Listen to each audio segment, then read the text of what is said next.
Doctor में और खुदा में बड़ा डिफरेंस है। डॉक्टर पढ़ा लिखा होता है, बोल रहे हैं डॉक्टर पढ़ा लिखा होता है, खुदा नहीं। हेलो गाइज, एक बार फिर स्वागत है भाइयों के चैनल रिएक्शन बाबा में। मेरा नाम है राम और गाइज आज मैं एक ऐसी वीडियो पे रिएक्शन करने वाला हूँ। आजकल ये बहुत ज्यादा ट्रेंडिंग में चल रहा है, बहुत सारे भाइयों का भी कमेंट आ रहा है, डज गॉड एग्जिस्ट? भगवान का अस्तित्व, ऊपर वाले का अस्तित्व क्या है, अल्लाह का अस्तित्व क्या है, उसको लेके एक बहस हुई है मुफ्ती इस्माइल नदवी के बीच और अपने जावेद अख्तर साहब जो कि बॉलीवुड के राइटर हैं उनके बीच हुई है। और देखते हैं क्या सब है। खुदा के वजूद पर बहस में जावेद अख्तर ने मुफ्ती की दलील को स्वीकार किया। ऐसी कौन सी दलील थी, देख लेते हैं। होपफुली आप लोगों को पसंद आएगी। शेयर करना ना भूलें। फर्स्ट टाइम चैनल पे वीडियो देख रहे हैं तो सब्सक्राइब करें गाइस। आज के रिएक्शन में स्टार्ट कर लेता हूं बिना किसी देरी के। Let's play. इस बीच आप लोग भी अपने अपने सवाल तैयार कर लें। ये ध्यान रखेंगे कि मैं यहाँ से सवाल लूँगा, आप लोगों को अपना हाथ ऊपर करना है, अपना नाम बताना है और अधिकतम 3 वाक्यों में अपना सवाल पूरा करना है। कई लोग सवाल की जगह भाषण देने लगते हैं, उससे आज बचना है जी। मुफ्ती साहब, पहला सवाल आपका, 16 मिनट हैं, हम दोनों लोगों के सवाल लेंगे जी। जी बहुत शुक्रिया। आपकी जो अभी बात हुई बहुत अहम थी, मैं इसको चाहूँगा कि आगे डिस्कस करूँ, लेकिन चूँकि अभी ये वो सेगमेंट है क्रॉस एग्जामिनेशन, तो सबसे पहला सवाल आपसे ये है कि जो मैं इतनी देर से कॉन्टिंजेंसी आर्ग्यूमेंट आपको बता रहा था, ये अकल से ही बता रहा था हजरत, आप ये बताएं कि आप इन्फिनिट रिग्रेस ऑफ कॉजेस को पॉसिबल मानते हैं या नेसेसरी बीइंग के एग्जिस्टेंस को सही समझते हैं? चूंकि 2 ही ऑप्शन हो सकता है, आप ये बताएं।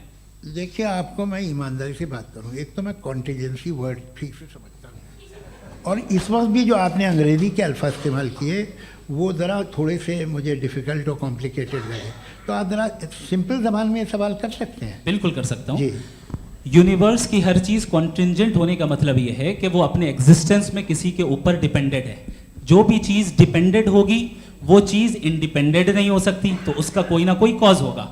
तो अब आप क्या समझते हैं कि ये इन्फिनिट रिग्रेस है, यानी कॉज पर कॉज, कॉज पर कॉज, कॉज पर कॉज, और कभी कोई यानी ये एंडलेसली चलता रहा? क्योंकि अगर ऐसा होगा तो हम तो एग्जिस्टेंस में आते ही नहीं। लॉजिकली ये मुत्तफक अलैह चीज़ है, मुत्तफक अलैह, अग्रीड अपॉन। ओके,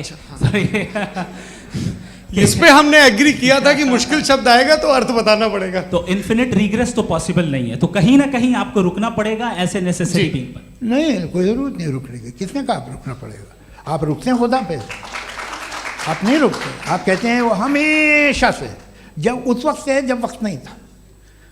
आप कहाँ रुकते हैं कि अब हुआ था वो? आप नहीं कहते। हम क्यों नहीं मान सकते कि यूनिवर्स जो है और बल्कि मल्टीवर्सेस जो है वो हमेशा से हैं, वो बनती हैं, बिगड़ती हैं। एक हमारे यहाँ एक चीज़ है ब्लैक होल, वो समेट लेता है वापस, फिर ब्लास्ट होता है, फिर फैल जाता है। और इसमें हमारी तो खैर कोई औकात ही नहीं है इंसान की। एक छोटे से ज़र्रे पे हम 50-60 साल की उम्र रखते हैं, जो करोड़ों अरबों साल की कायनात है उसमें, और पैदा भी नहायत ही बेहुदा वजह से हुए थे। तो इसमें ये सोचना कि इसकी वजूहात और ये क्यों है, ये डिपेंडेंट है, ये हम देख रहे हैं, क्या मालूम। आप सोचिए कि ये जो फैल रही है कायनात, ये कहाँ फैल रही है, ये कहाँ जा रही है, और ये फैल क्यों रही है? अरे बना ली थी तुमने, रुको भैया, काफ़ी है। ये फैल क्यों रही है? ये और कौन सी कायनात जिसे मैं दूरबीन से देखता हूँ तो 2 बिलियन लाइट ईयर पे है, उससे मेरा कोई वास्ता ही नहीं है। 2 बिलियन ईयर यानी अगर मैं 80,000 माइल्स पर सेकेंड से चलूँ तो 20 करोड़ साल में वहाँ पहुँच जाऊँ। जबरदस्त। इसकी ज़रूरत क्या थी? ये दुनिया, ये कायनात तो इंसान अशरफुल मखलूक़ात के लिए बनाई गई ना। तो ये सब ये टर्म समझ में नहीं आया, इसमें कोई ख़ास समझने वाली बात थी भी नहीं।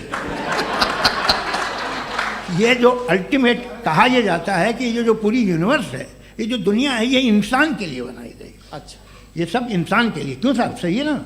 बिल्कुल, लेकिन इसका ये मतलब नहीं कि किसी चीज के पीछे रीजन आपको नहीं पता तो रीजन नहीं है, इसे कहते हैं नहीं, मुझे नहीं पता, लेकिन मेरी जिम्मेदारी नहीं है। वो बिल्कुल सही कहा था उसने, बर्टन रसल ने। आपने उसे मजाक में टाल दिया कि भाई आप एक दावा कर रहे हैं, मैं क्यों कहूँ कि ये गलत है दावा? आप प्रूफ कीजिए, मेरे पे जिम्मेदारी ही नहीं है, मैंने थोड़ी कहा है। आप प्रूफ कीजिए कि ये सही है। आप आर्ग्यूमेंट ऑफ कॉन्टिजेंसी का जवाब ही नहीं दे रहे हैं। पूछना चाहेंगे? आप सवाल पूछना चाहेंगे मुफ्ती साहब से? क्योंकि ये क्रॉस एग्जामिनेशन का दौर है। आप जैसे पहले बोल रहे थे फेथ को लेकर कुछ, मैं ये पूछना चाहूँगा कि खुदा ने जो भी रेवलेशन किए हैं, एक मज़हब के नहीं बहुत से मज़हबों में किए हैं, अलग अलग रेवलेशन है। कहीं कुछ एक बातें हैं, कॉन्ट्रडिक्शन भी है आपस में, कहीं कुछ आप कर सकते हैं, कहीं कुछ नहीं कर सकते। ऐसा नहीं है कि सबकी कोड ऑफ मॉरल एक है। तो ये किस्सा क्या है? अब आप ये देखिए कि मुझे कभी कभी लगता है कि ये जो फुटबॉल फाइनल होता है, लाखों लोग होते हैं, फिर वो टीवी कवर कर करोड़ों लोग, अगर उसमें खुदा की एक बूमिंग आवाज़ आ जाती, मैं गॉड हूँ, तो सारे लोग अभी सुन लेते और टीवी पे भी सुन लेते, किस्सा ख़त्म होता। ये इतनी राजदारी क्या है कि तुम सामने कुछ तो सबूत दे दो हमें सॉलिड। ये कह साहब ये यूनिवर्स, अख्तर साहब, इससे मसला क्या हल होगा? मैं पूछूंगा आपसे, खुदा यकीन नहीं करते खुदा में, कैसे बना? बल्कि वो तो कायनात से कहीं ज़्यादा इंटेलिजेंट है, कायनात से कहीं ज़्यादा कॉम्प्लेक्स। जी वो हमेशा से है, आप कहेंगे मैं मान लूँगा। अच्छा दोयम, वो कादिर मुतलक, यानी कादिर मुतलक का मतलब ओमनीपोटेंट, वो जो चाहे कर सकता है। आपको नौकरी दिलवा सकता है, आपकी अच्छी जगह शादी करवा सकता है, आपके पड़ोसी का मुकदमा हरवा सकता है, आपको जिता सकता है, सब काम करता है। थोड़ा सा माइक क्लोज जी। वो इस दुनिया को चला कैसे रहा है? ये दुनिया कैसे चल रही है? आपको इस पर हैरत नहीं होती? या क़यामत के बाद कभी एक जस्टिस होगा, जब ये बच्चा मर चुका होगा, जिसकी धज्जियाँ उड़ गई बम से, इसको इंसाफ मिलेगा तब? अच्छा अब जवाब दूं? हाँ जी, मैं वही इसीलिए आप की तरफ। सबसे पहले आपने रेवलेशन और स्क्रिप्चर्स की बात की, इस पे मैं बात कर सकता हूं लेकिन आज नहीं करूंगा चूंकि वक्त कम है, कभी और इस पे डिस्कस करेंगे। मैं तैयार हूं उस पे भी बात करने के लिए। ये अभी से राउंड 2 की भूमिका तय हो रही है। Does God exist round 2? जी, चूंकि आज गॉड के एग्जिस्टेंस पे बात है तो मैं उसी के रिलेटेड जो है आपके सवालात को एंटरटेन भी करूंगा और मैं भी पूछूंगा। आपने कहा कि आपने साबित ही नहीं किया, जबकि आर्ग्यूमेंट ऑफ कॉन्टिजेंसी बुनियादी आर्ग्यूमेंट है। आप मुझे कॉन्टिजेंसी का मतलब बताइए, आपका मतलब क्या? कॉन्टिजेंसी, कॉन्टिजेंसी का मतलब ये हुआ कि हर वो वजूद जो किसी भी चीज़ का पाबंद है, हर वो वजूद या हर वो चीज़ जो अपने एग्जिस्टेंस में किसी भी चीज़ के पाबंद है और उससे बाउंड है, उसको उसकी ज़रूरत है, उस पर डिपेंड करती है, तो जाहिर सी बात है कि उसका कोई ना कोई कॉज होता है। ये तो अक्ल की बात है। ये आप रीजनिंग की बात करते हैं, मैं वही कर रहा हूं। दूसरी चीज आपने ये बात कही कि इतने बिलियन लाइट ईयर्स दूर है, उसका मेरा क्या लेना देना। फिर मेरे ख्याल से आपको ये नहीं कहना चाहिए I think therefore I am an atheist. आपको सोचना चाहिए, सिर्फ आप एक लिमिटेड दायरे में रहकर नहीं सोचें बल्कि बाहर निकलकर सोचें। आपने तीसरा सवाल किया, आपने 2-3 सवाल एक साथ। ऐसी बातें ना कीजिए, कुछ लोगों को इतराज हो जाएगा आप पे कि आप कुछ भी सोचिए। ये इजाज़त आपको है नहीं, मुझे है।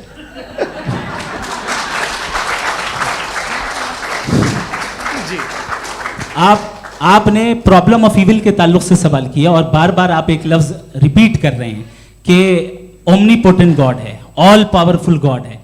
यही तो दरअसल समझना है कि गॉड का कॉन्सेप्ट क्या है। प्रॉब्लम ऑफ इविल जो है, प्रॉब्लम ऑफ इविल दर हकीकत 2 असम्पशंस पर कायम है। अगर आप इन 2 असम्पशंस को समझ जाएं तो ये प्रॉब्लम नहीं रहेगी, आर्ग्यूमेंट आपको समझ में आ जाएगी कि ये कोलैप्स कर जाता है। पॉइंट नंबर 1, यानी जो आपका सबसे पहला फॉल्स असम्पशन है कि गॉड मर्सीफुल है, ओमनीपोटेंट है, दुनिया में जुल्म हो रहा है।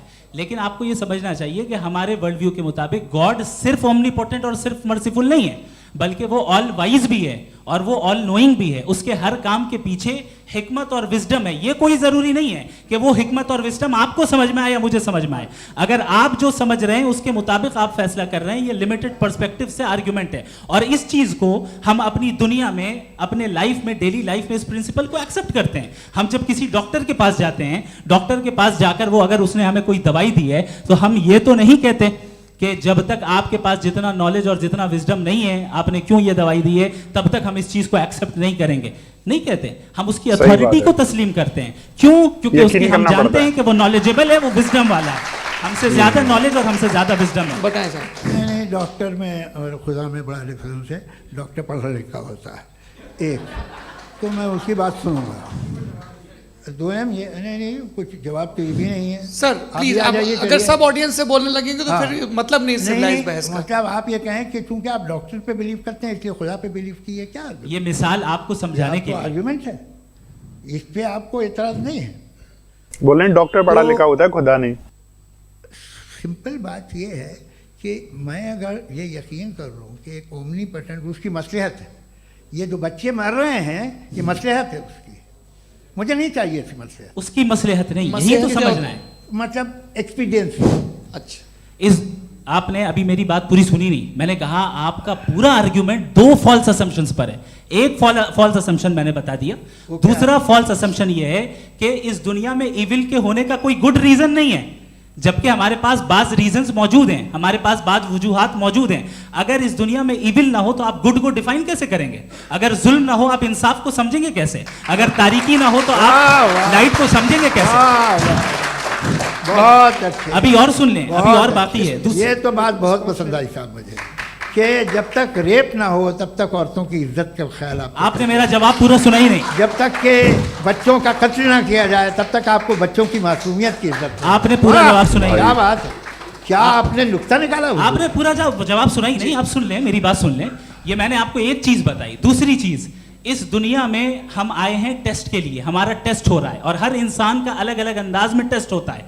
और इस दुनिया में अगर इविल मौजूद है तो वो इविल जरिया है हमारे अंदर ह्यूमन नोबल क्वालिटीज को डेवलप करने का और अलग अलग फील्ड में प्रोग्रेस करने का। और अगर हमारे अंदर और इस दुनिया में इविल नहीं होता तो बताइए टेस्ट का मतलब क्या होता? अगर मैं अपने स्टूडेंट को एमसीक्यूज दूं और उसमें सिर्फ राइट आंसर लिख कर दे दूं और कहूं तुम्हारा टेस्ट हो गया, ये मीनिंगलेस है। इस दुनिया में अगर हम टेस्ट के लिए आए हैं तो जाहिर है गुड एंड इविल दोनों मौजूद है। तो अगर गुड एंड इविल दोनों मौजूद है तो ये इविल भी खुदा का बनाया हुआ है। जी हाँ, खुदा का बनाया हुआ है, लेकिन अच्छा चलो अच्छी बात। जी बिल्कुल तो बिल्कुल खुदा मतलब ने बनाया। अभी तो ये है कि जो मेजॉरिटी है दुनिया में वो इविल है, तो ये खुदा एक्चुअली इविल के साइड पे लग रहा है मुझे। बिल्कुल भी नहीं, मैं बताता हूं। मेजॉरिटी में तो वो है। क्या बात कर रहे हैं भाई आप? मैं बहुत- कोई भी जो मुंसिफ होगा, चाहे आपका अपना घर हो जिसके आप सबसे बड़े हैं, चाहे आपकी ऑर्गेनाइजेशन हो जो आप चलाते हैं, वहां पर आप इविल रखेंगे साबित करने को कि बाकी लोग शरीफ हैं। मेरी बात सुन क्या लें। ये आर्ग्यूमेंट ही गलत है? अगर- कि जब तक के कोई इविल नहीं होगा तब तक के शरीफ आदमी शरीफ नहीं लगेगा। अगर एग्जामिनर गलत ऑप्शन दे रहा है तो एग्जामिनर इविल नहीं हो गया, जो गलत ऑप्शन को सेलेक्ट कर रहा है वो फेल होगा। क्रिएटर ने इविल को बनाया है लेकिन वो इविल नहीं है। अच्छा सुनिए मेरी बात, चलिए, लेट मी कंप्लीट सर। जी जी। क्रिएटर ने इविल को बनाया है टेस्ट के लिए, वो इविल नहीं है। इविल वो होगा जो उसे इख्तियार करेगा। छुरी को बनाने वाला गलत नहीं होता है, छुरी का गलत इस्तेमाल करने वाला गलत होता है। रेप को कैसे गलत इस्तेमाल करते हैं? रेप इंसान के फ्री विल का नतीजा है।